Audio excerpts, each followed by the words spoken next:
बिहानका रातदेखि खाना नखाइकन भोकै बसेको छु।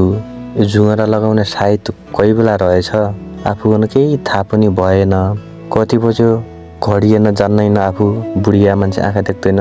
कोहीकन सोधौँ भने आलाकाचा कोही छैनन्, अब अर्ने क्या होला। पक्धौँ पक्को आयो।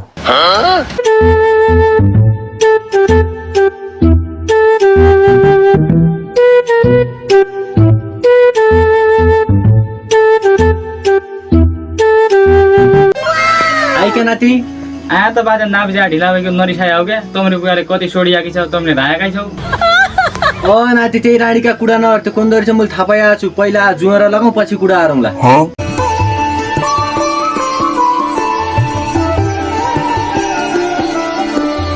लेकिन ये साला कर क्या रहा है यहाँ पे? लेकिन एक सेकेन्ड, तेरी चाहिँ त्यसका बाबु लिना रानी कति सोडिआकी छ मैले थाहा पाएको छु। त्यहाँ काहीँ तलि अन्ठाउन हानी मारेली, त्यहाँ तलिउन भनेको तलिउन नै राखी किनिउन हानी मारेली। आफ्नो ख्याल राखे। हुन्छ बाजे, तमलाई आशीर्वाद लाग्यो।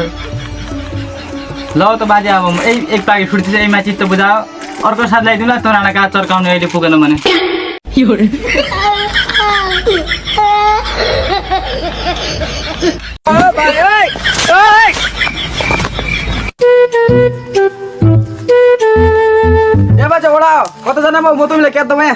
यो पर नागबुछिया छोरो मुस्या जो छ।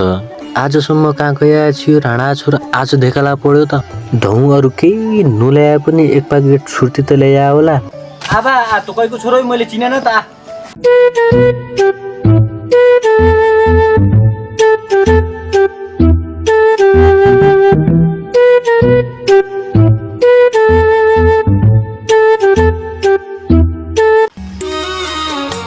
अरे बाजे पटनदेखि भर्खर आएको बुढिया मद्दा बाच्चा भर हुँदैन, त्यो भएर 2-4 दिन भेटरिया भनी आया।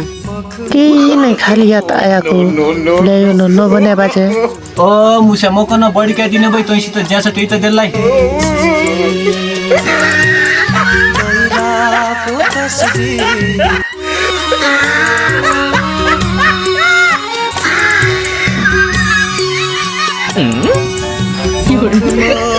यो क्या कोची कानुन हो? म कन राइनु न सोची राणा छोरा एक पाकेट छुर्तीले बुढिया मान्छे कन भोर्याउने। यो क्या चपाउला सोची। किन खेलाडो भने राणाका बड्डा आज भोलि न रह्यो।